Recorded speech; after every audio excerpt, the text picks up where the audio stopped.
Fala pessoal, e aí? Tudo bem com vocês? Aqui quem fala, Thiago Magalhães, diretor do Mwove Education. Estamos felizes aí com mais esse projeto que nós vamos dar início a partir de hoje, convidando vocês aí a poder se inscrever no canal da Mwove Education e também aproveitar, na verdade, todos os conteúdos que a gente vai passar para vocês a partir desse ano inteiro agora de 2021. Nós temos bastante novidade, né? Algumas novidades muito interessantes.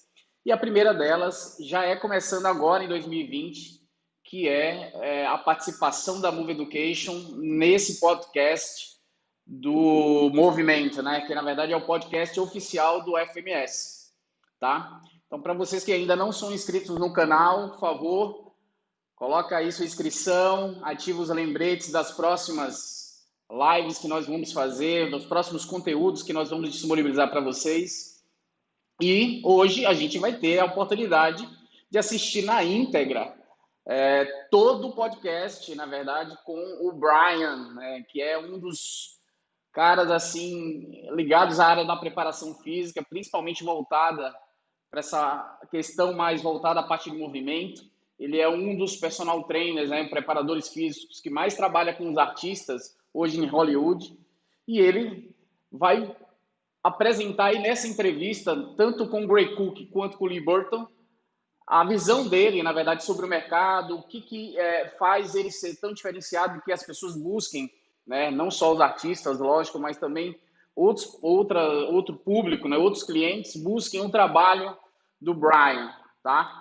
Então é isso aí, pessoal. Espero que vocês gostem bastante. É mais ou menos 1h30 de duração. Tem tradução, na verdade, não tradução, desculpa. Tem toda a legenda embaixo do vídeo. E fiquem bem à vontade para fazer os comentários e a gente vai estar aqui acompanhando isso de perto. Tá bom? Então, com vocês, vamos lá a Movement Podcast. Welcome to the Movement Podcast. This show is all about movement. We tackle it from different angles, bring on guests, answer questions, go on a few tangents, and give practical advice, giving you guys a better idea of how you can optimize the human body to be the best it can be. Let's preview what's coming up in this episode. We're back with our Season 2 premiere. In this episode, Gray and Lee sit down with Brian Wen. Brian's resume includes head athletic trainer for the LA Avengers, assistant AT for the Jacksonville Jaguars, as well as coach and trainer for many movies, including The Longest Yard, Semi-Pro, Invincible, and The Fighter, to name a few. Brian has worked with many actors from Mila Kunis to Dwayne Johnson, but he's best known for being Mark Wahlberg's personal trainer. We discuss working with high-profile athletes and celebrities and details of working with Mark on set and during his day-to-day. We dive into finding a middle ground between strength and conditioning specialists and athletic trainers. Brian explains going through the Gray Cook experience and offers up insight on boutique fitness and other California trends. We've got a packed show today, so let's get rolling with the Movement Podcast, powered by FMS.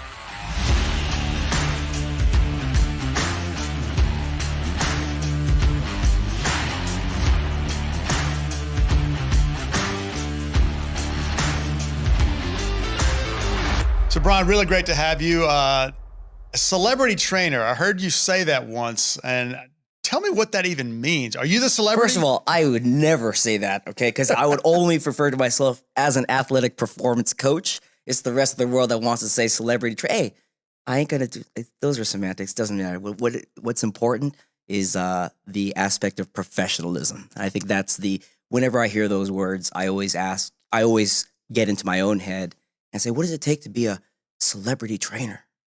Oh, you mean what does it take to be professional? Right. You know, it is. That's what I didn't go out and search for. Oh, I'm going to work for Mark Wahlberg. That's my goal. I want to work for The Rock. I want to go and work with, it never was like that. I just wanted to make Gatorade for the team. And, if they won, I wanted a ring too. Well, it's outcomes. It's, if you're a professional and you get the job done, people are going to hear about it. It is exactly my point. And being that guy on the sideline, being that, unspoken variable was always the point. And so having great mentors, Jeff Schatt, Dale Rudd, these were the head athletic trainers at UCLA during my time. And it was, they come from Purdue. They come from, a line of get it done. Just get it done. It's got to get done. And that whole mentality of you're going to get everything done, because that's what the profession is. It's about being there for your team as an athletic trainer. That's the profession I'm speaking about. And they would always talk about professionalism. Clean up the station of Gatorade. If there's spilled Gatorade, how does that look like to you, to us? We expect cleaning up the tape counter. If you felt any of that adhesive on that tape counter, you're wiping it off, scrubbing it away. And then when the rookies come around, you give them shit and you give those people crap and you maintain culture, that level of professionalism. That's what I did. What are some of the expectations then? I mean, does it change? So, Gray and I, we've been fortunate to go into professional sports and work with those athletes. And in my honest opinion, it doesn't change what I think him and I do. As far as I started out working with high school athletes, treat them the same way as you treat the professional athletes. I mean, as the expectations change when you're working with a Mark Wahlberg? Well, I will say that the minute I started working with the Jacksonville Jaguars and there was this, okay, now it's the big leagues. Then there is that thing in the back of your head. Someone else wants your job. Someone else wants your job. Yeah. And so there was this intense need to justify why I was there. It's like Greg Rose. He said, I'm going to be the golf guy. He claimed it, but then he started needing to get those clients. He started needing to read those golf books. He started needing to train with those. Same thing. It's like once I got there, once I was in the NFL, they were offering, continuing education. I went to go hear Sue Falsone talk, about when she was with the Dodgers and this and that brought me into the functional movement and, all these little pieces, but it was all continuing education. It was asking for more and being in an environment that was able to provide it. And then once I felt like, all right, I'm ready to be a head athletic trainer myself. Then it was about finding those opportunities and going out there. And it so happened that it brought me back to Los Angeles with the LA Avengers. And that's the whole celebrity thing that came about because they needed a professional football athletic trainer to work a movie set. I didn't know what it was. Could have been any TV show. We're in Hollywood, right? So I just head over there. And it just so happened that I met the producer for The Longest Yard and their stunt coordinator, Mark Ellis, and there was Adam Sandler. But you know what I see in that transition from sports to actors is in both situations, you are a sports medicine advisor. Mm-hmm. You are an exercise advisor. You're a life coach, a nutrition advisor, a counselor, whatever. And in both cases, these people aren't interested in fitness if it doesn't make them perform better. The actor has a performance standard that the good ones will always adhere to. There's no bad day here. Athletes are the same way. And I think, Brian, that you figured out a way to make, if you're going to be the guy that puts somebody on a program, if these performers, these top-end people who are very self-critical or they wouldn't be where they are, they know when they've been optimized, they know when their state of readiness has been changed, and they know who gave it to them. And so when you're delivering exercise programs and workouts to performers, they're not asking for entertainment. They're asking for transferability. And I think at no time did you ever think your job was less than that. So when you say professionalism, the one thing I want everybody to hear is never once did this guy think he had to entertain somebody with exercise. They are so sensitive to their craft that if he did something to physically optimize them, they were self-aware. And if they weren't, you made them self-aware by screening them or testing them or confronting them, but in a way that they knew this guy renders a performance advantage. You know, John Tureen taught me that. Greg Rose taught me that. When you truly work with performers, all right, when you work with posers, they just need a good workout and they need to post that they had a good workout. That's different. There's nothing wrong with that because you entertain them with activity, which was probably better than what they were going to get entertained with. But I would assume a lot of actors want to be posers. I mean, when you started working with some of these guys, I'm assuming they want to, it's all about aesthetics. How am I going to look on film? I mean, they're not out there literally picking up stuff. I mean, they're acting. So how do you find the athlete within them, right? I think any great coach, it's not about jamming what you know and, trying to prove, you're right. It's about finding, you got to listen to them. There's a goal. There's a it's a story. And if you can dissect and really understand their story, then you join their story. And that's just like how it was for Mark or any other clients. I think, as a passionate strength coach, you better learn You build the trust. basics. Yeah. You build the trust. You trust. It's not about, it's, you know what it is? I trust myself in regards to that. You have to, as an athletic trainer, and you're calling shots and you have to trust yourself. And if you don't trust yourself, you can't trust anybody else. You can't love yourself. You can't love anybody else. And I think if you are, without that rhetoric in your head, you're not enough, you can't get there, and really understanding that that's all lies that you tell yourself, that really, if you put your heart and soul into it, I believe I'm a great athletic trainer, that I know I am. I wouldn't have gone through what I've gone through, but it wasn't something that I just found. I had to work for it.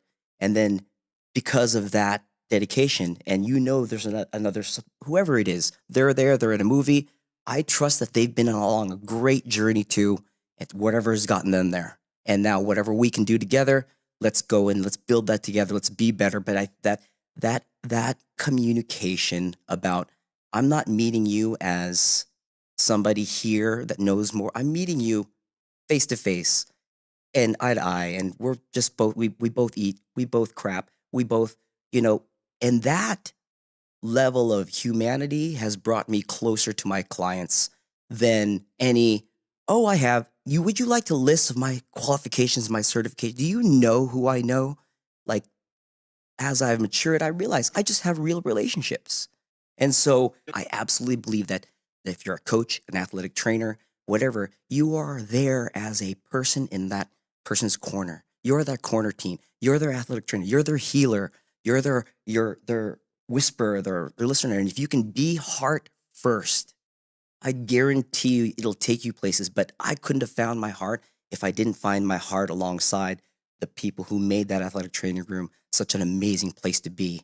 I worked over 40 hours of volunteer work a week, but because I love the people, I thrived and I grew. And now this day I'm reaping those rewards. And people will say, it's like, what did you do? I was like, what are you talking about? I busted my ass for something that I was passionate about. You like what you're doing, and it's definitely paid off. And those referrals, you start to expect more of yourself. You're in the light.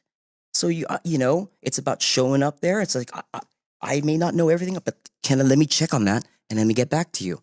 As I start to have more clients, I didn't know that much about golf. Bo's a golfer. So what do I want to do? Let me get over to a TPI. Let me start figuring something. Let me talk to my boys that are doing this stuff. And let me figure out SFMA, because of you dig part of all the things that you do because of the people that you have in your head. And that's what ended up just growing more. And I just trusted that energy. Keep educating yourself, keep the culture, keep it light. That is true, right? It's that. You're a student of service, man. You are a student of service. You gotta listen to, you listen to your heart, and the universe provides. Yep. God, Allah, whatever your energy is, it came from your creation and that creativity inside. So I believe in it, and that's how we got here. And if you can do that for yourself, you can do it for others, and I guarantee you, the more and more will be given to you so that you can share your gift. So Brian, give us a little bit more insight. How do you train these high-profile celebrities? Do you do much different with them? Well, as I was saying, you got to be professional. You're professional. Subjective, objective, assessment, plan. All right. You got a process. You got a system. Hey, it's worked. They taught it to me at day one on the training room when I was writing things down, and to this day, still use it. And those objective measures are super key. Those are when I get to show off a little bit of I show off my in-body machine. I bring this FMS board. If it's an athletic movie, meaning I got to get the actor ready, here comes my YBT board. What do those guys say? Like a Mark Wahlberg, you walk in with a test kit and say, step over this string, stand on this board. What are they looking at? Well, crazy? Of course, you got to present it the right way. I want to tune you in. I want to make you as elite as possible. For that to happen, I got to find out where, what the weakest link is, where can I fill the gap? You also have to know how to talk to their psyche, right? So, and I want to say there, I mean, if you can really understand people's archetypes, etc., like I would say Mark Wahlberg fits somewhere in between warrior and royal. And so I don't really like saying, that's not so good. there's opportunity, but really, I just always like telling Mark, that was great. And then write that down and then make a note, how'd I score? You scored amazing. All right. That's pretty much it. I don't leave anything else hey, it's 14. It's exactly what I was looking for. That language definitely has to come into play.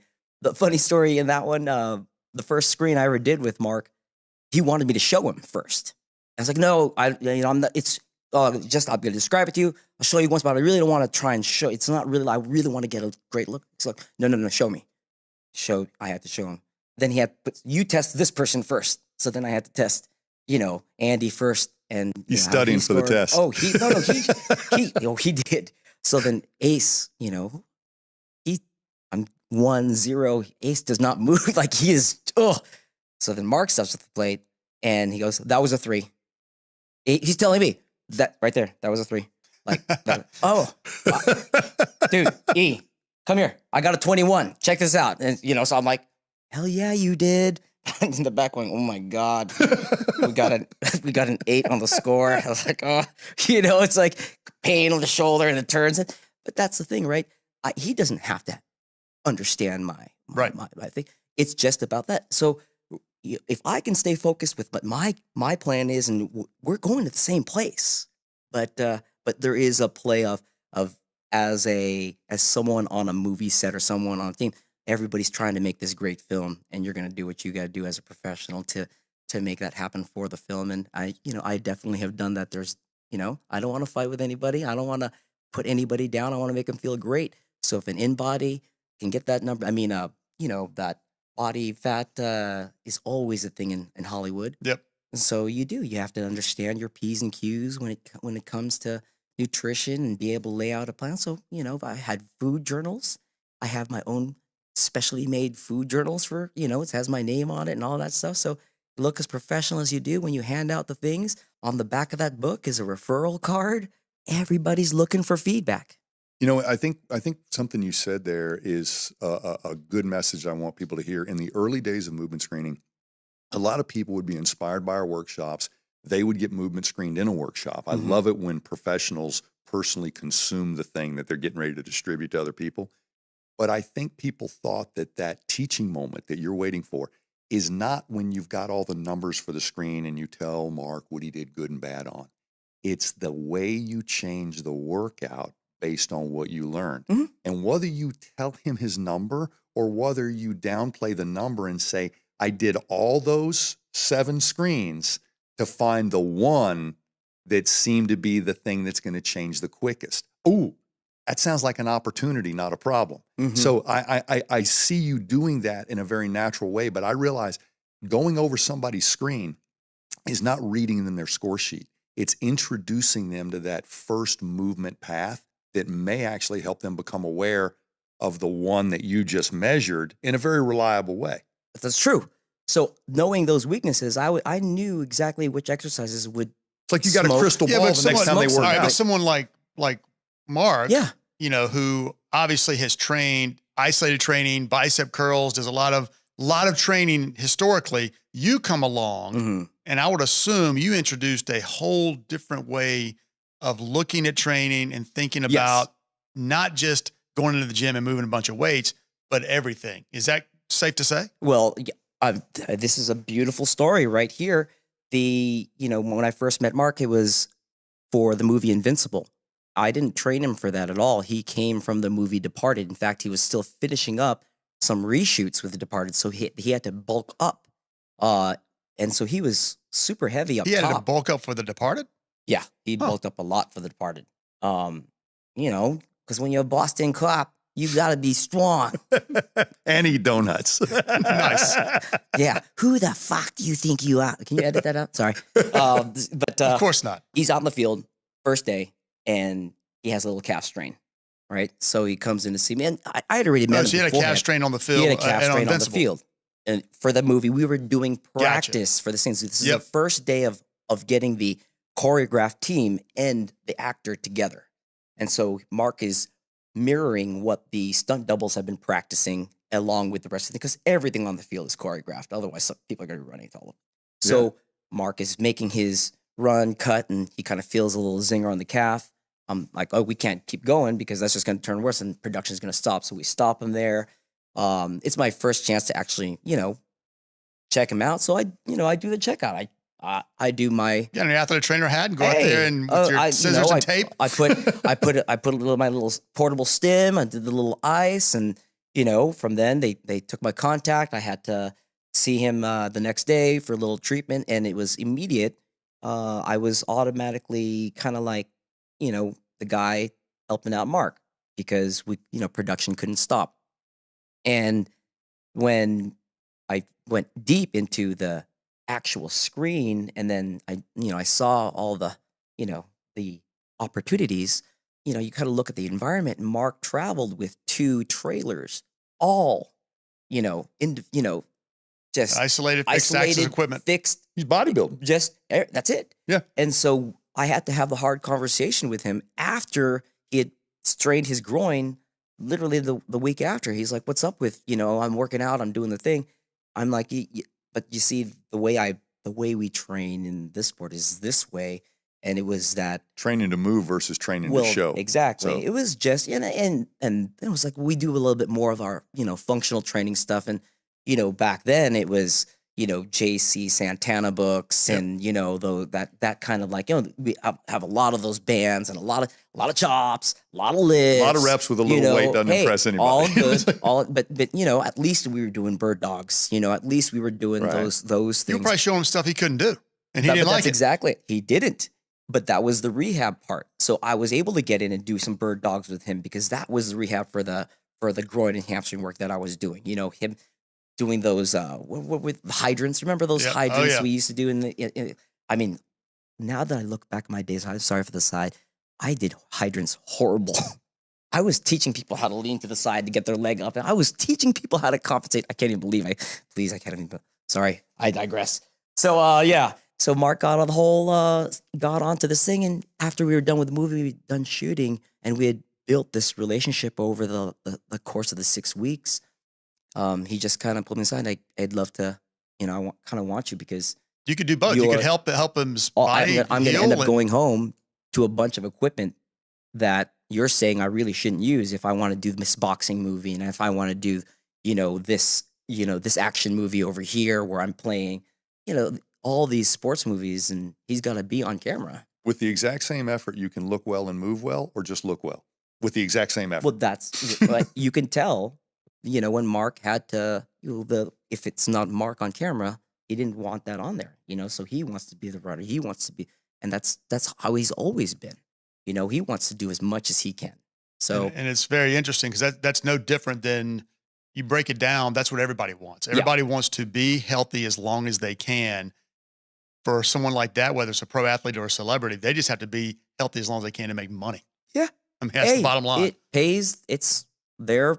This is the tool. Neezy, you're taking care of number one. He would say that you're taking care of number one. You can go wherever you want. If you're with the bigs, you better be able to answer the questions that the bigs ask you, and you better be able to show. Yeah, they can sift through shit really quick. If you don't, They know how to first test of you. all, I don't know many people that really are that great of bullshitters, especially in this industry, that can, I'm just gonna BS my way, and then when it comes down to show, it's like, oh, okay, what are you gonna do? I mean, one of the sayings that I love from one of my celebrity is if you can't show me, blow me. It's like I don't want to see anything, you can't, so if you can't do it, and it made a lot of sense. It's like, why shouldn't I be able to do these things well and be able to really demonstrate? I got to be an example and a mirror to what it is I'm trying to preach to the world. That's one of the things we started doing on stage. We were one of the first people talking about movement, and we would call somebody up on stage and say, you can't touch your toes. Voila, now you can. And everybody else, when they were posed with a movement question, would talk about the most recent research or recent article. But I'd gotten a lot of my manual therapy skills up in Canada. And it was a whole different thing. It was an experience where, oh, what do you do when somebody can't rotate left? Have I got anybody in the classroom that can't? Yeah, me. Bring them up on stage. Right there. And Lee and I have always taught through that visual example, because most people who need us and most people who are like us are kinetic learners. We add more value to one move than most people do, because just like a musical note or an artistic Yes. expression, the artist is doing more. We do that with movement. So I can appreciate dance. I didn't say I was a good dancer, but we're visually attached to that. So when I bring somebody up on stage and do something like help their squat or help their toe touch, it's not about me. And actually, it's not about their therapy. It's for everybody in the audience to see I'm taking action on what I just said. It happens this quick if you line up the dominoes, and it doesn't if you don't. And we've never done that to showboat the message. We've done it to basically demonstrate opportunity is like 6 inches away from you, you know? But I do think that the true professionals who are going to pay the prices that you deserve to charge, they're going to squeeze. They're going to demand that performance because people demand it of them. And so they're like, if you're going to be on my team, you got to go when we go. Absolutely. So, The word that comes to mind is, efficiency. You don't waste my time. Yes. I only have a certain amount of time, and if I really want to get what I want to get done in the time I want to get done, it's not about a 3-hour session. That doesn't make it, a better one. It's about Quality over quantity. I got to get in and I got to get out. I don't need anybody thinking about me like, oh my God, I got to do a whole 2-hour workout right now. It's oop, oop. 4 a.m. club is I'm in at 4. We start at 4:30. By 5:30, I'm on the road. At 6 a.m., I'm back home with my family before traffic started. That's how the 4 a.m. club got started. But that's efficient, and you build that consistency in, and you get the commitment. That's all for all you coaches out there. If you can do the basics and the simple really well, and you know what works, come on now. Minimum dosage effect will tell you that that's how you change. And if you can do it at 4 a.m., you're in the club. Well, if you can show up at 4 a.m. with dragon energy and wake someone up, then they want you all the time that, hey, if I get started and that much light shows up and I feel that much better when I start my day, that's what's going to happen. That's what you hope for. All right. So going back a little bit we talked about the screen and how we use that to evaluate and kind of maybe even check some egos, kind of see where someone is physically. However, I think some of the audience, we talked about the score and we talked about 3s and 1s. Could we maybe just quickly elaborate on kind of what that means and what a score kind of looks like and how you go forward with that? Yeah.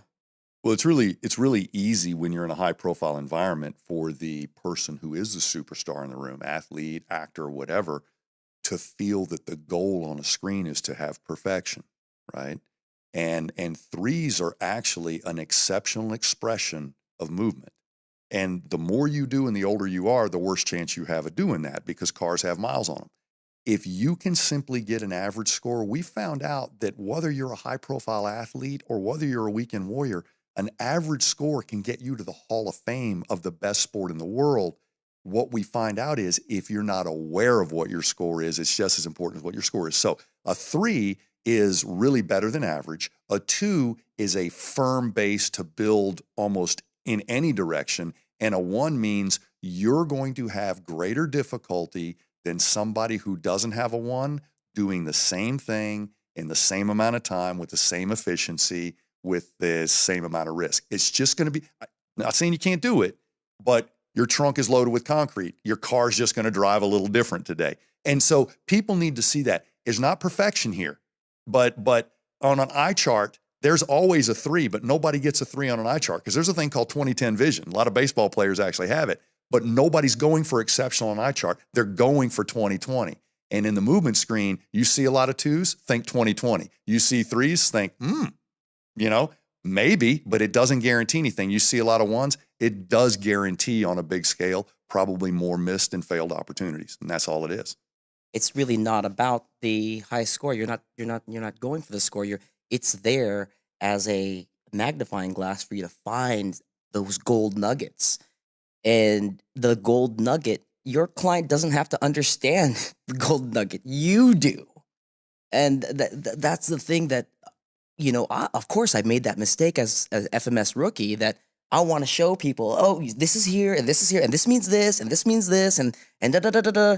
And then all of a sudden that client is just disenamored by what's going on. And then all of a sudden it's like, you ended up like, it is. It absolutely is. And I started realizing I sell a hell of a lot more memberships when I don't talk about the results of the FMS. If you can have a movement conversation without words with somebody, they will walk away thinking they had the most amazing experience. I didn't say you couldn't use some words, but if you will cut your words in half and cut your experience, elevate your experience, then you'll find you can't have an experience if you don't have a perspective at the front and end of that experience. So we say test, retest. But what we're really saying is a magic trick's getting ready to happen. And I don't even know which one it's going to be. But if we baseline you here and I call upon my resources here, in about 10 minutes, we'll make an adjustment. What people don't get is I didn't make an adjustment on your tissue. I made an adjustment on your central nervous system. And if we make that adjustment a few days in a row and you start helping out with better habits, we will make an adjustment in your tissue by next month. But your central nervous system just said, I like what you just did because something that you didn't just train or instruct got better. That means the system optimized based on your intervention, even in something you didn't touch. And exactly on that energy, that's what I use the FMS to quote unquote design our warm up. I always used to call it, this is going to help us. So our retest was always hey, we need a new warm up this 2 weeks. Nice. And then I would design our warm up. So it would show up. I'd always never called them correctives, did you? No. Oh, no. There you go. No, it's our warm up. Yo, Neezy, what are we doing to warm up today? It's right there on the board. We got ankle swings, 20 of them. You got a crawl. We got a thing. We got our power plate squats. We used to do our squat to stands on our power plate, and that would be like, you remember, keep those feet pushing in that vibration. If a lot of coaches really understood that the win of the FMS is getting it done, taking the screen, take the screen. Movement, blood pressure. Keep doing it. Keep doing it. And give it that power because it is. Those gold nuggets are in there.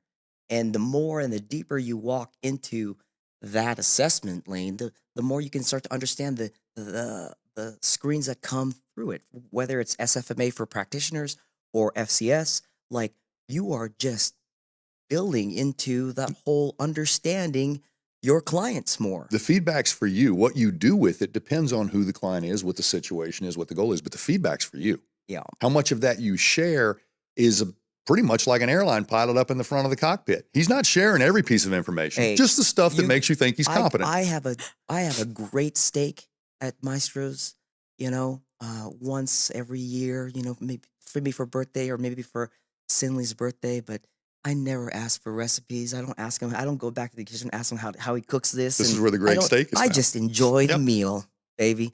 And if you can do that with your clients and you don't have to discuss with them how you cook this and do this and all these other things, and you just give them a great meal, I guarantee you, man, you'll be cooking for a long time in your life. Yep. So I did have one question. We mentioned, or you mentioned earlier, the 4 a.m. club, right? That is an impressive feat, and I'm sure most people would agree with that. However, I'm just curious, in order to be somewhere at 4 a.m., what time do you go to bed? Great question. So this is a great question. When I was doing 4 a.m. club, there was no way that I was going to be able to make it by holding on to a full client list because, having the children, I've got the responsibilities of a father. I'm not going to go to bed at 7, 8. Mark, who has, the support, the help, he could go to bed at 7 a.m. or right after dinner. And that's what that guy does. And he always talks about, you got to get your 8 hours. You got to get strong. That's how we get, during that time we're sleeping. That's the reset, Neezy. You taught me that. It's like, okay, yeah, you're right. But then, do as I say, don't do as I do. So here I am in the very first couple of weeks, struggling, dying until I realized that I needed that midday nap. Once I started doing the midday nap, 4 a.m. was just, easy. I'd go 4 a.m. club, come home at 6.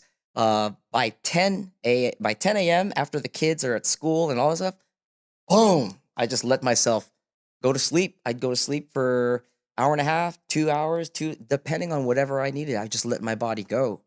And then I'd wake up and just feel refreshed. And that's what carried me through. So just being able to kind of like split that up and get the power nap was so helpful. But to say, oh yeah, I started just going to bed at 8 o'clock, I would be lying. Yeah. 4 a.m. club started because of that schedule. I needed to get back on the road by 6. Otherwise, I can't go be dad. And my priority is being dad. So, how do you want to make this happen? He said, okay, well, I'll wake up earlier. Let's just wake up earlier. And so that's what we did. He was up so early. We worked out by 5:30, we're done. 6 o'clock, he's off on the way to the golf course because his tee time is 6:30. So it all works out. At the end of the day, it was just like, this is perfect. Everybody's happy. And there was no more dilly-dallying. I don't get if he can be on the course by 6:30, I can be on the road and I can be home. Yes. So everybody wins. And I'm going to sacrifice the 8 hours straight for this nap. Yes. So I got to bed by 10:30. And then that gave me what? If I wake up at I woke up at 2:45, 15 minutes to get ready, left at 3, was at his house by 3:45. So, I get what, 4 hours of sleep, 4 or 5 hours of sleep, if that maybe. So it was cut up, but you do what you got to do. And thank God I was, in the 30s. All right, let's take a break. And when we come back, Brian and the guys will discuss sports medicine and strength and conditioning from their vantage point. FMS 1 is designed for fitness, healthcare, and performance professionals who are looking to evaluate and understand how well their clients, patients, and athletes move. This is a highly interactive certification course that equips you with the tool industry leaders use to guide their programming decisions. During this course, you will learn how the 7 fundamental patterns of the movement screen relate to and affect many of our daily activities, and how mobility, motor control, and functional pattern concepts play a role in the screening process. You'll be able to identify correct screening techniques and common mistakes so your screen results are consistent and reliable. The FMS1 learning environment consists of a movement lab, performing the screen with your peers, and engaging in screening demonstrations with your instructors. Are you ready to have a reliable tool that sets a movement baseline and provides a tight feedback loop to guide your programming decisions? Take a look at our upcoming courses and get started today. Okay, just quick little historical perspective. I graduated from PT school in 1990, and I also became a strength coach that very same year. That was a rare thing, but something that was customary. And I didn't become a strength coach so I could be a strength coach. I became a strength coach so I could speak strength coach. I'm looking at 240-something ATCs. And even in your age, when you guys came through, it was rare for somebody interested in sports medicine to equally embrace strength and conditioning. You did this working with the same people, dealing with the same problems, making the same forecast, but with 2 completely different perspectives. The strength coach mentality is usually aggressive and very, very, move forward, ultra conservative over on sports medicine. We're not doing that today. And you somehow, Brian, made that transition into strength conditioning, and you parlayed that sports medicine life coach conservancy with that aggressive coaching into personal training. Lee did the same thing when we started working about it. I was like, you got to become a strength coach.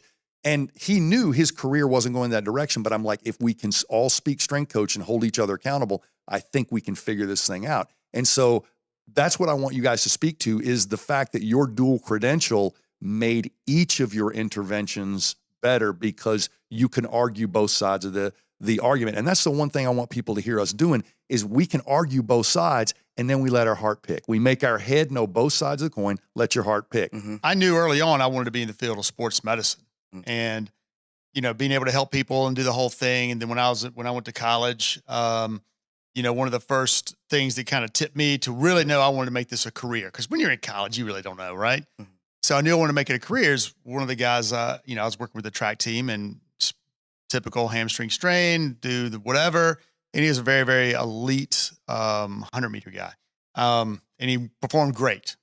And, my thought process was like, I had a little something to do with that, him doing it at that level. And from that little is one little meet, really didn't matter, but he was a very high level. That's the one thing that kind of tipped me over to say, you know what, this is the right field for me.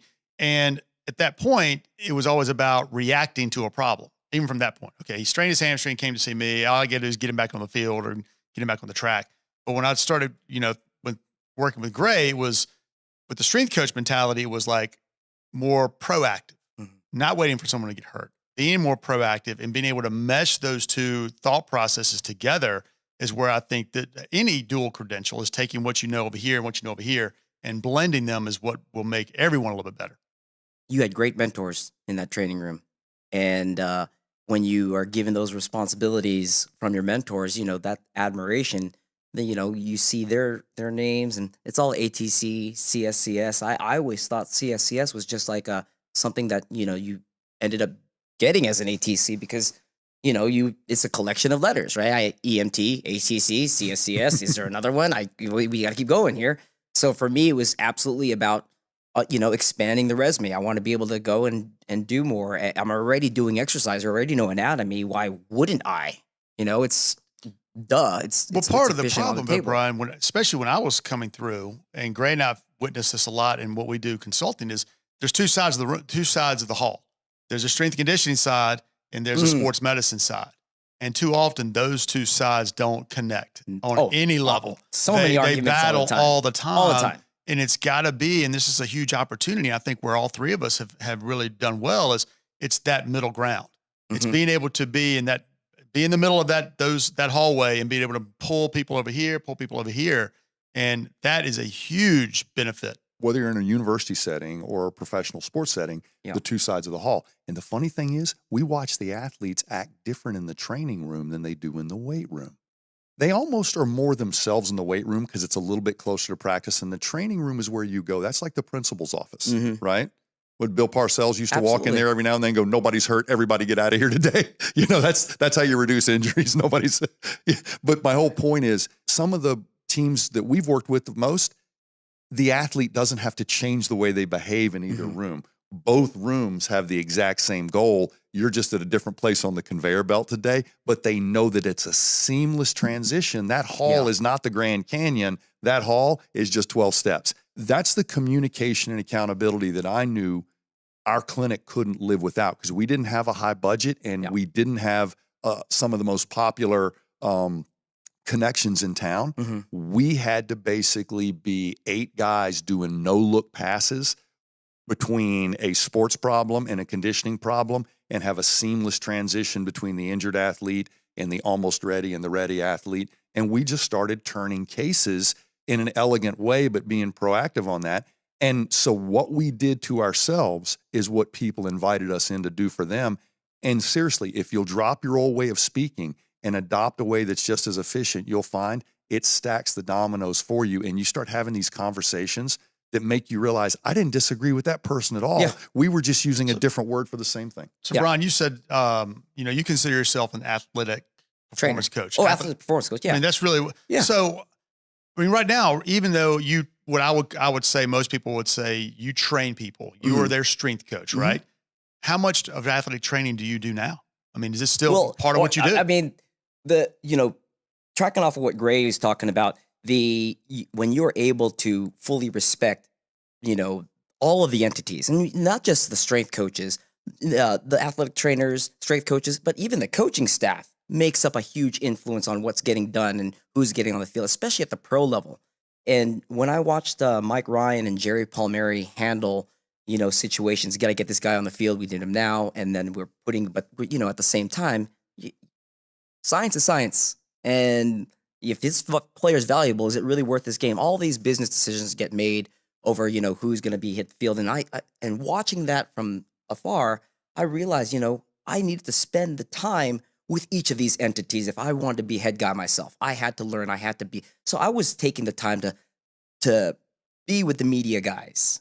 What were the guys? I spent time with the coaches, getting their mentality, never with Coach Coughlin. You didn't really, but the other coaches, all the position coaches, right.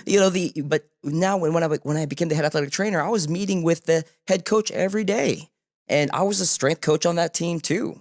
And so being the head athletic trainer and strength coach, there was this play on, okay, what's the priority here under the roof of the Avengers so that we can produce the W that's, that everyone is looking for. So, our athletes left for the off season, and, we all came back. They were supposed to do their workouts, but, a lot of them have other jobs. It's arena football. It's, this isn't everything. And so 20-year-olds do what they want. Hey, you're already in season. My in-season workout isn't, all right, guys, come on, 4 sets, 450 deadlift, and then we got snatches. It's recovery work. Exactly. And so, I have head coaches saying, well, why aren't we banging the steel? Like, yeah, but your background as an athletic trainer lets you recognize that. You recognize exactly. That's and a big that's piece. the science that I was able to spit back to the coaches. But I will admit, in the Avengers, I did. My background as an athletic trainer made me fall back on athletic training kind of mindset. I was more on the cautious end that they would have liked me to be. Yeah. I made the athletic training room so much more beautiful than the weight room. I cared about that training room. I had TV screens. I had my hydraulic, everything to learn how to.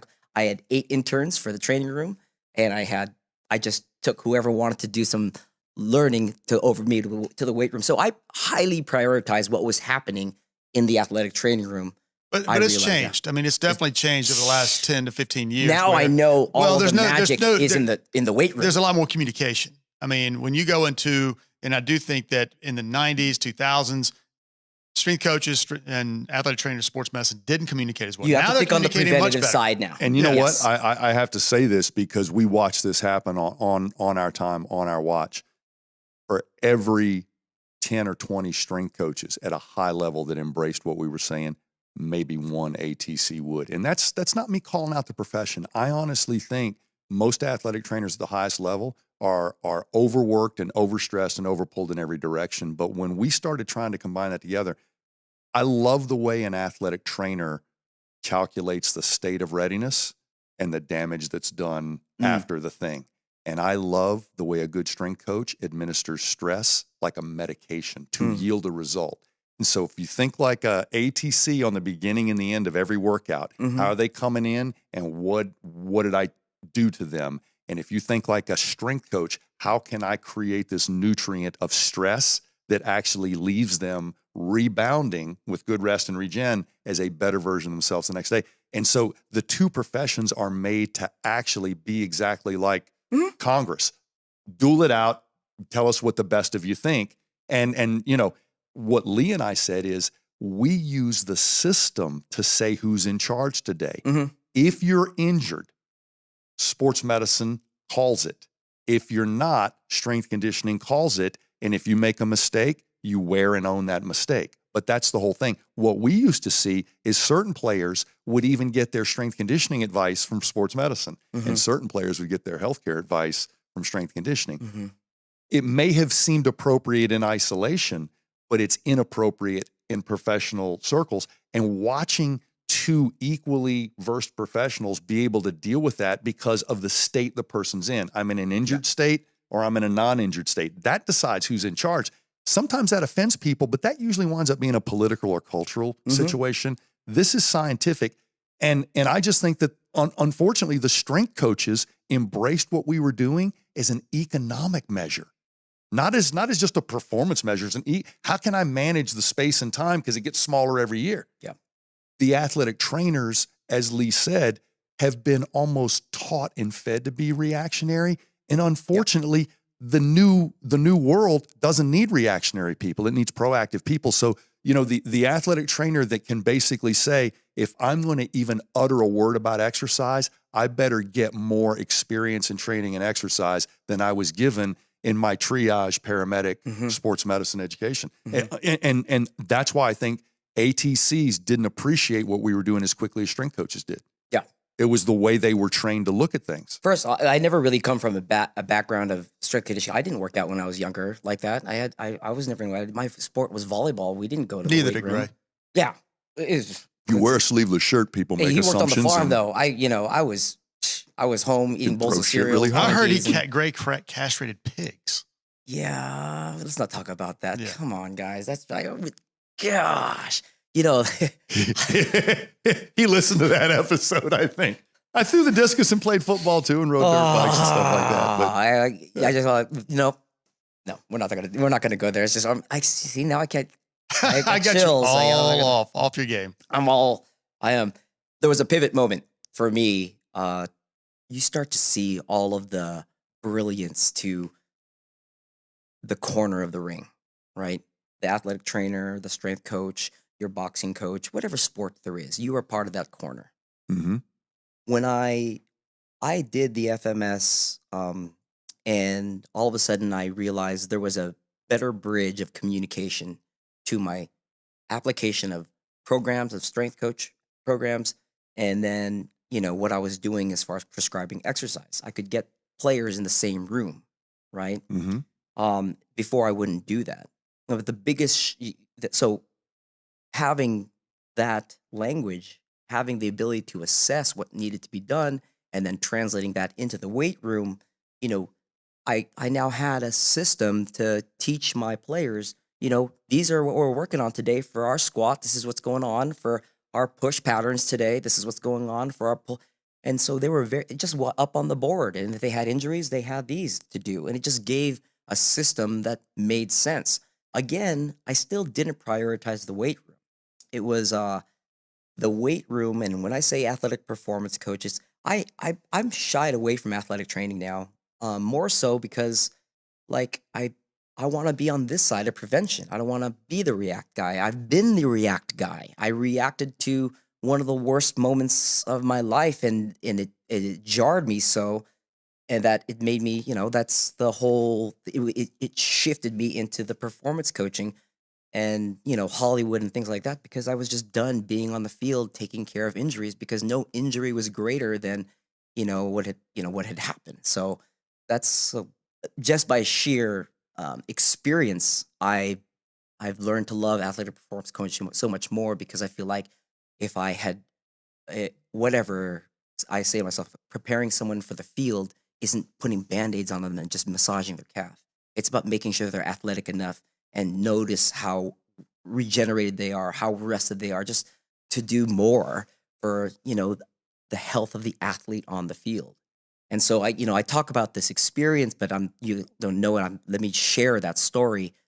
April 10th, 2001, we were playing arena football. The LA Avengers were playing against the New York Dragons. And it was first quarter. We had just scored the first touchdown. And so we were on a kickoff. In that kickoff, our lineman, Al Lucas, made the tackle. But after the tackle was made, he kind of slumped over weird and he rolled onto his back and boom, laid his arm out the side. And he was just laying there on his back. And Al's done that before. He's like, he's a truck.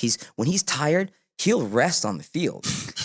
After he gets tackled, he'll be the guy that's like just laying on the field for a little bit. Yeah. And help him with a timeout. And then he'll get up. And then you'll see his arm go like this, meaning somebody get over here, But if you looked at his leg and you looked at, his NFL career, this is not a guy playing arena football. This is a guy, he's had an NFL career, had a couple of injuries that didn't allow him to, too expensive, too much of a Go back risk. to that level. And so here he is in arena football. He's a friend and teammate of 2 years.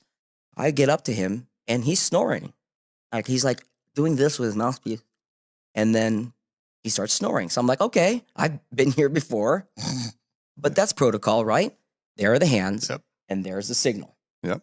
We're in Staples Center and here comes the ambulance and here's the emergency team. The doctors are about Dr. Luca Podesta, Dr. William Lang, they're with me. We're all around Al and, the spine boarding process has begun. We're professionals. We practice this. This is not something we haven't done. We've done this together before with, as a team, we've already done this before. Right.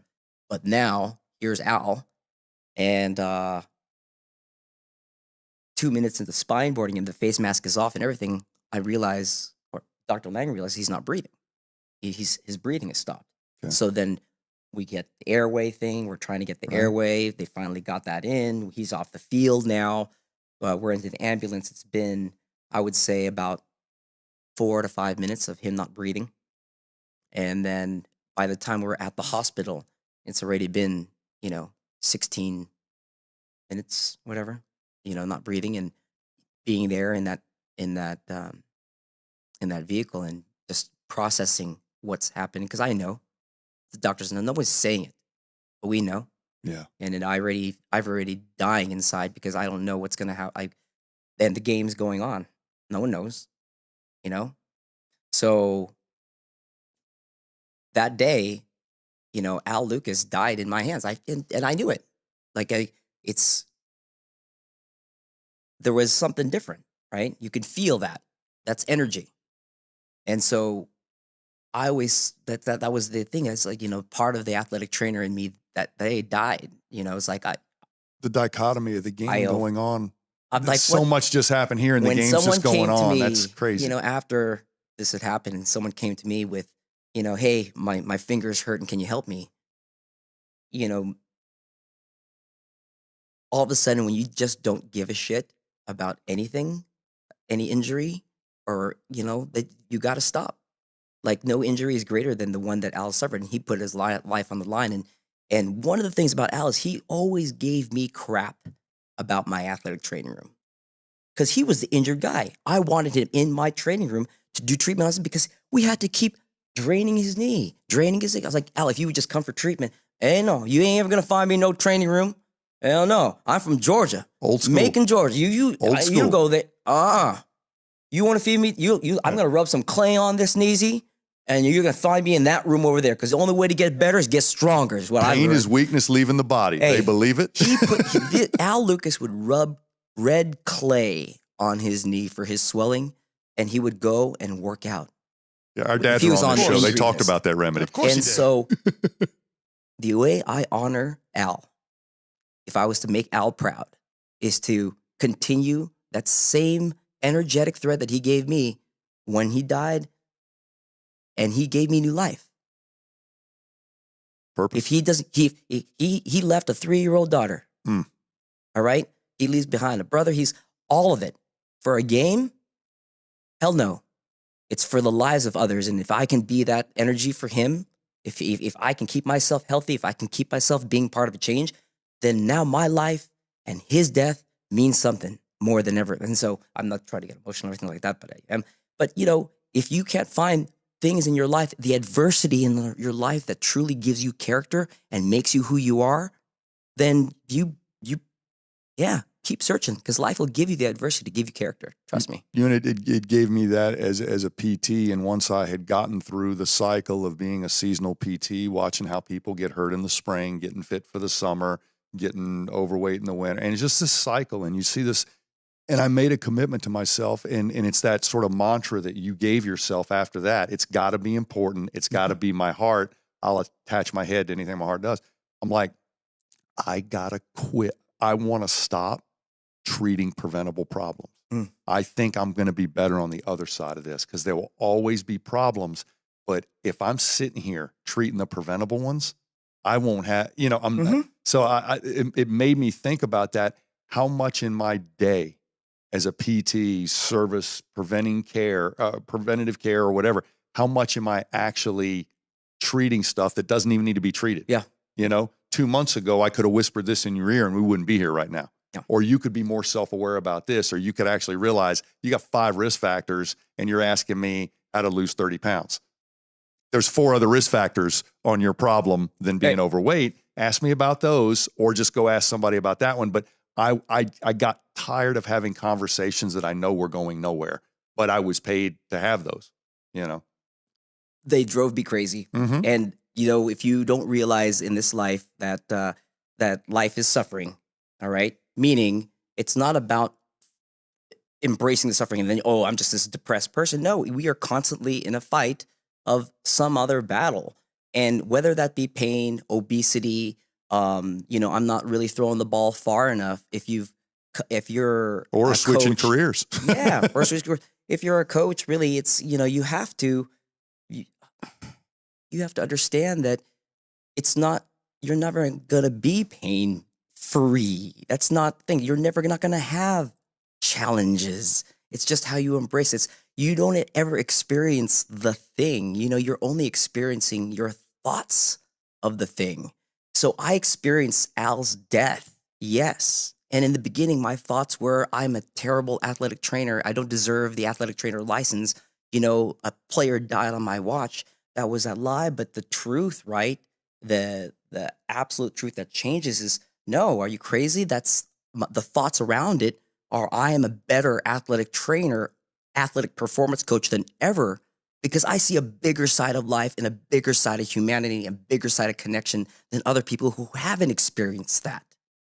And, you know, we talked about, I've opened up a gym, you know, that gym, I closed it down. I lost a lot of money, but that experience, the thoughts was, yeah, I'm a terrible business owner and it just went You down. just didn't like being inside that. Yeah, much. you did not want to be boxed in. The You truth didn't want is, to have like, hey, that. that's a chapter, and that made me grow.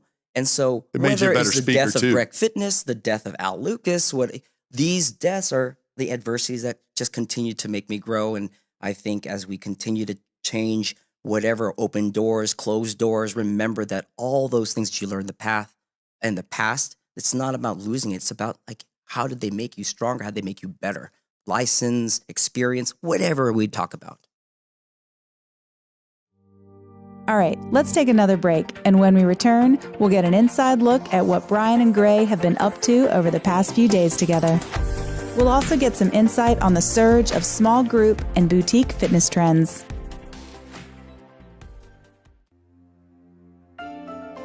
For over 30 years, Functional Movement Systems has been the leader in movement health. We've developed a system that bridges the gap between fitness, performance, and healthcare professionals. Our screen and assessment tools help pros set the course for their clients and patients and gets them moving well so they can continue to move often. The Functional Movement Screen is the foundation of our system and checks vital signs in movement competency through patterns. From youth or professional athletics to the elderly population and everyone in between, the screen is your starting point. The presence of pain is a vital sign we consider in our system. The Selective Functional Movement Assessment, geared toward healthcare professionals, is the diagnostic assessment for individuals experiencing pain during movement or with the screen. Once proper treatment is administered by clinicians, the patients are cleared to resume regular activity. The screen is once again at play to set the movement baseline.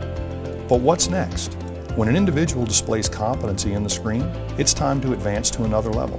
The Fundamental Capacity Screen, which tests for fitness, performance, and capacity. The system identifies whether individuals warrant additional rehabilitation or corrective exercise, or if they're ready for performance-based activity. Decide what course is right for you and get started on your professional journey today.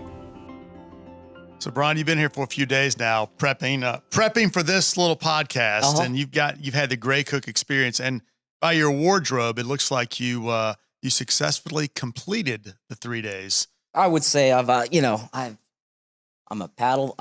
stand-up paddleboard. I've done Indian clubs on a yoga pad. I like how he calls that the yoga pad. It's basically a little piece of Concrete blocks. Hey, out hold on a there. second. All I saw was Kiana Tom in my youth, and I could remember just that moment, that television program. I'm like, that's what brought me into fitness in the first place. Yeah, let's step it away. Let's go.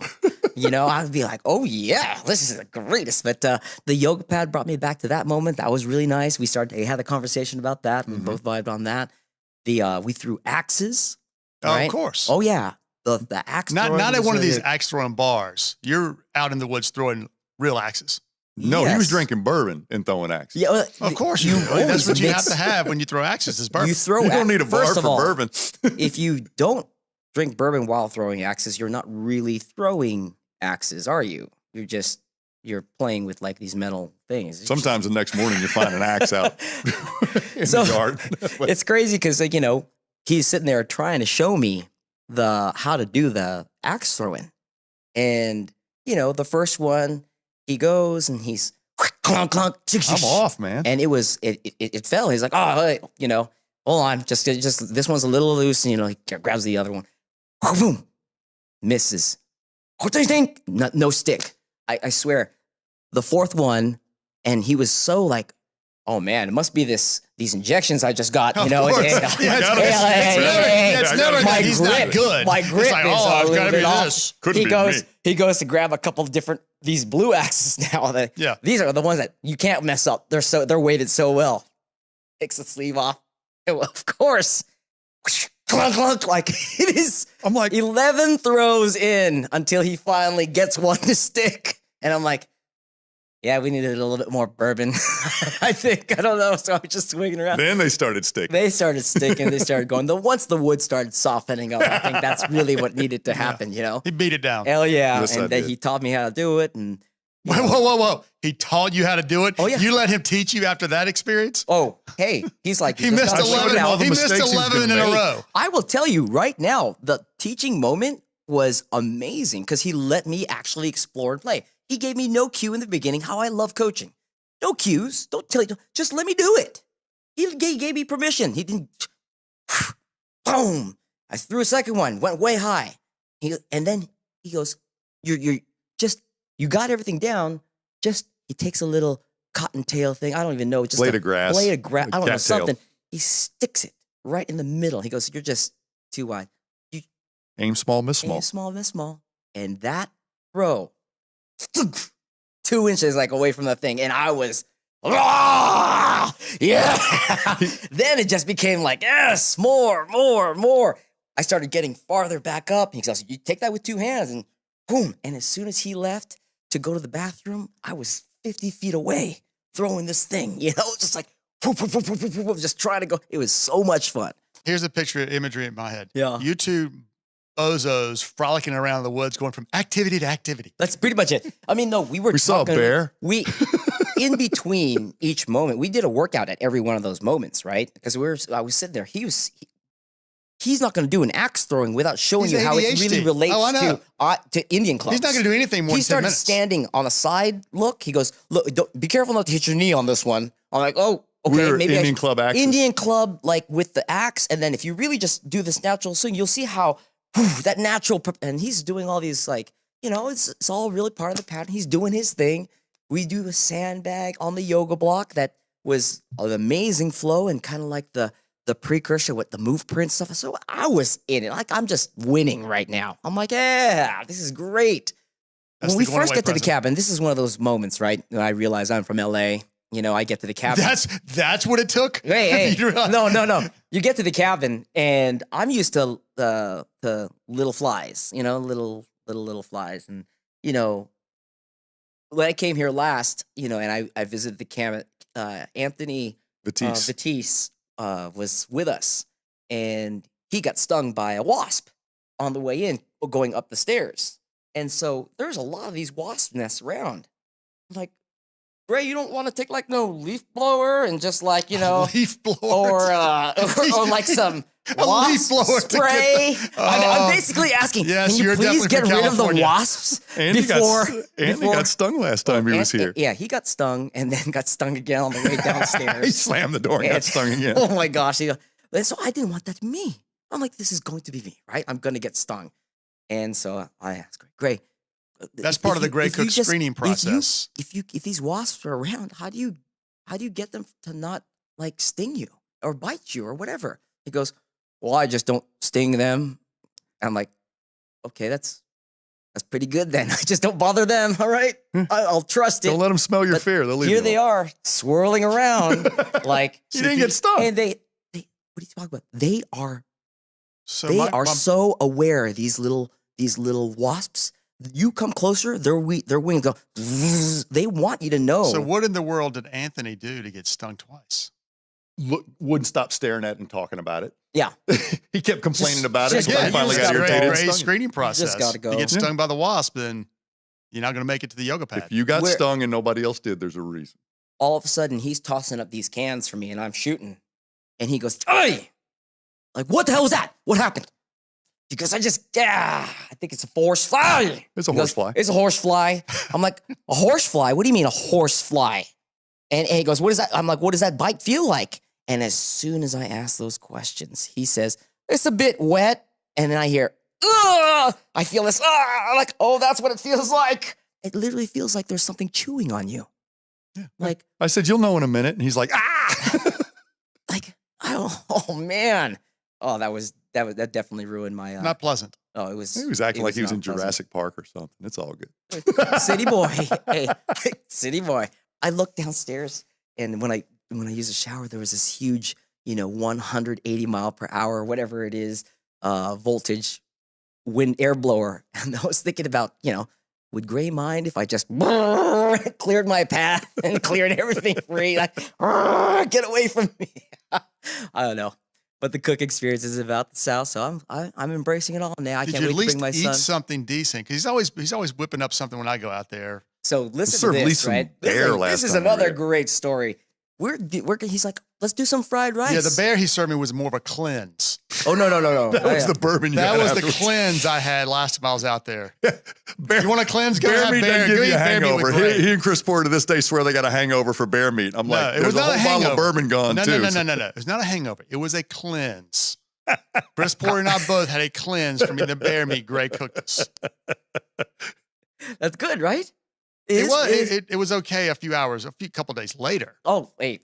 Yeah, least get you a have sauna and bear. some spring water. You'll be But I fine. think it has something to do with Gray having a few bourbons while he was cooking. Yeah, if you see the cookware and what the cookware goes through in the cleaning process, you might want to visit that, or gift him a dishwasher. One of those two things that might help. So you had out. to clean some dishwasher in the dishes. cabin. So you That's what the new guy part of the does. Gray cooking experience is you clean the dishes. Well, you got to do what you got to do. You remember prevention. I'm an athletic trainer. Performance is part of my thing. You just stepped up. You just sat there and I watched stepped TV up. and said, Yeah, "Who's it's not gonna my do these dishes." Hey, I stepped up to the plate, baby. I want to be part. I want to help out. He wanted to cook fried rice, and I'm like, that's great. Let's do fried rice. And Wait, he the guy started- from California coming in, he's gonna in the middle of nowhere, he's gonna cook you fried rice. Of course, man. And I did too, The buddy. way he described it, I was like, that sounds great with the peas and the kimchi, and you're not making it Pumpkin with, you're not- seeds pumpkin and free range seeds. eggs. Well, dude, this thing is nutrient dense, and here I am. I see him trying to make rice, and I'm like, and he's like with a measuring cup, and he's like, "Do you think that looks like?" I'm like, "Do you not know how to cook rice?" He goes, "What do you mean?" I'm like, "Let an Asian man teach you how to cook rice." All right, walking over there, teach him how to clean the rice. I teach him the line on the finger. Like, all you gotta do is let the rice settle, What? bring the line on water the up. finger? You don't know this That trick much either. water over the rice So in the pan. basically, you set your finger down, your middle finger down, and once you touch the top of the white rice, the water should meet that First joint. first line. Really? Yes. Now I know. And that level of water is the perfect amount of water, no matter how big your bowl of rice is. But he rinsed the rice 4 times I did. until the water's not a milky color. So he destarched the rice. It was, and then on top of that, I was like getting ready to do regular water. He goes, "Well, why don't we just use some of this bone broth instead of the?" So I'm like, "All right." So I emptied out the water. We pour in the bone broth. So now it's cooking in this bone broth. I have never had fried rice this nutrient dense and this tasty with the aminos, soy sauce. It was crazy. Grass-fed butter. And after eating it, I'm like, man, them Chinese don't know what they're missing. We got Some bone broth in there, and they really do. I got to go home and tell my peeps, hey, I think there's a better way. And we can put chia seeds and You know all what these the other secret things in ingredient here. is? We had 8 wasps in there. No, I'm just I don't know what it was. That thing was delicious. flew. The next morning, he breakfasted up a couple of turned it eggs into on hash top with of a it. fried egg on top. all right, this is the Gray experience. What's the Brian experience? I wanted to get a piece of that. In LA? Of course. Oh, you come to my house. All of a sudden, we are going to Malibu. All right, we got to check out Malibu. My boy Sean Graham has a beautiful ranch there. He's a stunt man out there, stunt coordinator, and we'd be over there doing quads, doing surfing, and he has these airstreams right in the middle of Indian canyons. Right, there's nothing you can't do. So that'll be our outdoor I stuff. want that when we go experience. there. Absolutely. Then we go to, I gotta take you to one of my favorite places is this activity center. They have Tempest Free Running, which is learning parkour. I would have you guys do the salmon ladder because most people don't realize doing the salmon ladder is doable. You just have to pull really hard and throw your arms, get it up while you're up, and click to the next spot. It's a very satisfying feeling. Running up. I like to be satisfied. Running up a warp Can we do it wall. over water? It's a soft pad. Yeah, you can fall, and the bar is attached to these cords, so the bar doesn't fall on top of you. They've got it rigged for you to. They're ready for you to fall. Yeah. And It's then, leak proof. It's, Oh. it's liability. Hey, They don't want to get sued. The warp wall, going up the warp wall, hanging on the edge. There's all those things. It's so much fun, but the exploration of play. So then after we get our exercise in, then what we'll have to do is, LA is not LA until you do a little bit of Hollywood, right? We got to maybe go to Riviera Golf Club or maybe check out a couple of the gyms that y'all have helped build out. Lakeshore Learning, their headquarters is there. We built out a huge 5,000 square foot gym that is pretty much all, this. I even screened their staff. Lee's gonna make me Yeah. wear sleeves. Hey, Nah. but we I'm go just not there gonna and let we you go. build, and then we shoot a couple episodes of non-scripted television. The Brian experience. Yeah, but I would definitely bring you guys to my house and cook for y'all, just like you've done for me. I would. There was no way. You guys are family. I love you guys. We'll so throw much. some axes out back. Oh, and yeah. complete the evening. Oh yeah, Yeah. absolutely. So we mentioned a little bit, obviously, the West Coast and the Malibu experience. Is there anything that you've seen, like a trend or anything in personal training or in fitness industry right now that maybe just in the West Coast and maybe hasn't come across the country yet that you've seen and, maybe could suggest to some of our listeners? That's a great question. As far as West Coast living, I think everywhere is going boutique fitness. I don't think it's a California thing at all. I think you can see it in such a huge way. I mean, it's all small gyms now.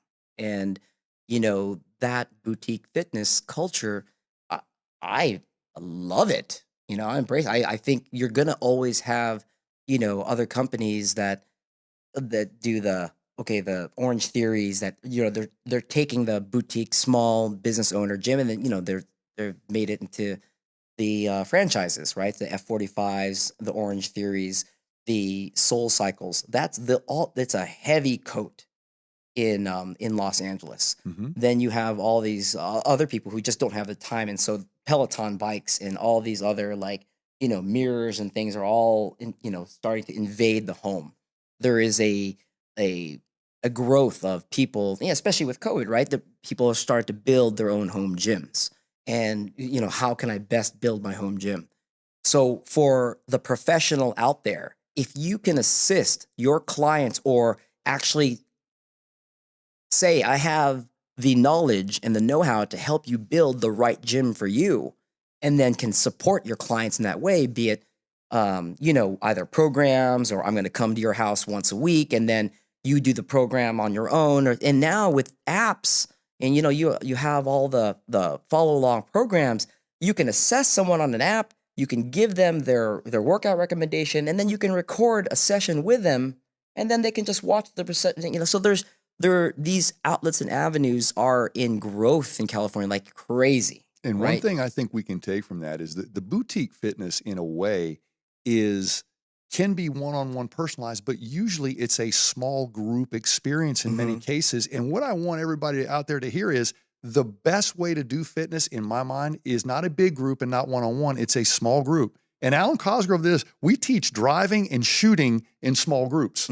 We can't teach bicep curls in small groups. That's a thing where we have to have a one-on-one. But what I think is there's a certain dynamic of energy in a small group. What John Tureen used to do with the Colts is, we know a whole team has to work together, but using the movement screen and some other tests, he would platoon mobility, stability problems, asymmetries, and the small groups would get competitive working on their weak links, but the group would come together as a whole and function. And so I think there's just something, whether it's a top shelf boutique with very, very posh surroundings, or it's a military, or when Danielle and I are doing the volunteer work at the PE, our best classes are about 8 to 12. More people than that, somebody gets left behind. Less people than that, too many people take over all the time. But there's something about that group, because within those small groups is almost an example of everything, and they learn from each other as much as they learn from us, and they hear the coaching cues that everybody gets, not just that they get. So whether you're hearing what he's saying, I honestly think there's a recipe to that boutique situation where a small group of people can be instructed by a well-engaged coach and trainer. And it's way better than each of those people having a one-on-one session or being in a bigger group with 5 trainers. It's just, there's something magic about that. And so whatever service level you do that, whether it's in the park with sandbags or whether it's in high rent district, I think there's something we all need to lean into and learn. And even the correctives you and I have been really putting together, they could easily be transported into a small group, a runner's club that wants to do a group warm-up. It works, and there's something cool there. If you really aren't gearing yourself for that small group effectiveness, because when you really navigate the waters of this experience, right? We are looking for connection. We are hardwired for connection. Brene Brown says that, right? We are hardwired to connect to people. And if fitness is a way to do it, or a small group of boutique, you're trying to find people who are, like you. You share that energy, that a coach is leading the room. We just did this yoga class together. You start seeing the same people. You're starting to, this is your small little tribe that you're building. And, the thing that I want to address people out there with all of this the boutiques and things, it can leave a lot of younger coaches feeling like I need to be in a boutique, or I need to have my own gym, or I need to have 100,000 followers to actually be relevant. And this is the biggest lie that any coach could tell us. I will start training when I have this, this, and this. And that's not the truth. You need to genuinely care about one client. One, get out there. Don't meet them because you need, I need to get my following up so I can get my presence online up and I can do, are you crazy? You need if you want to train people, all right? Just go, just get somewhere. If you don't have a gym you're working at right now, then go to the boutiques, go to whatever, ask if they can volunteer. Get yourself in and start cooking. Just start chopping vegetables if you have to, wipe floors, whatever, but learn and hang out with coaches that you like, because there are going to be gyms, there are going to be coaches, there's going to be people that you resonate with.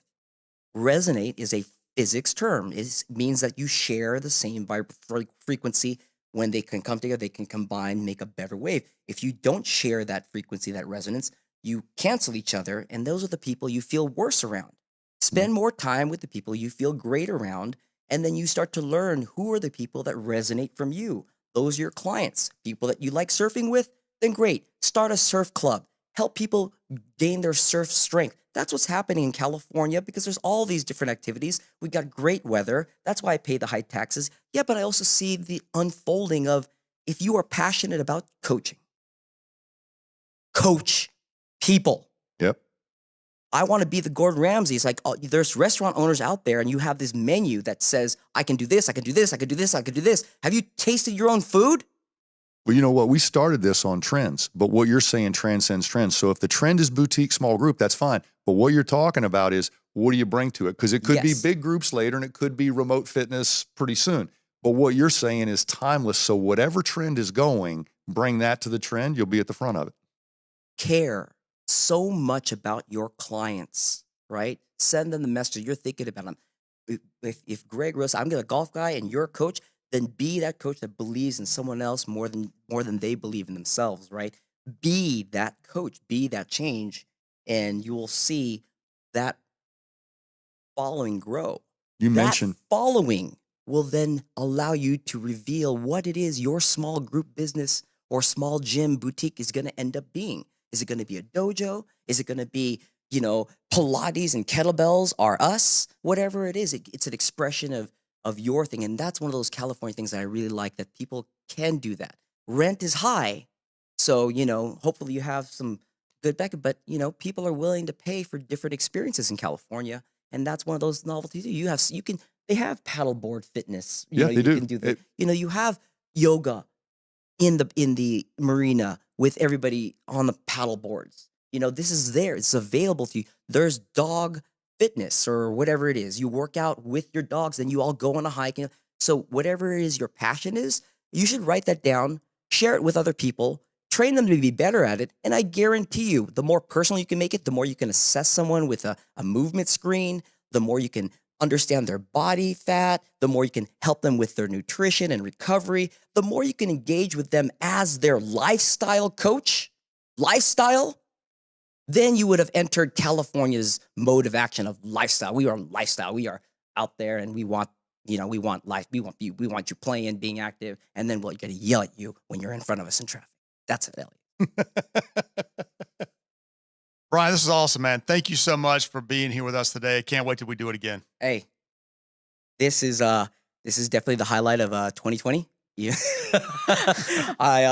It's been one heck of a year, but we actually planned this visit a month and something ago, and you just now got to plan. This was before when all of the stuff broke out. That was the week I was supposed to come. I had to cancel the flight, and it put me down. And then when this started going up again, I was like, "Am I gonna have to cancel again?" No. And then that one side of me was like, "There is no way. We have projects to do. We got Move coming up. There are axes to be thrown." Heck, yes. I wouldn't worry because once we got you here, I was like, we're not going to let him leave. So we'll be all right.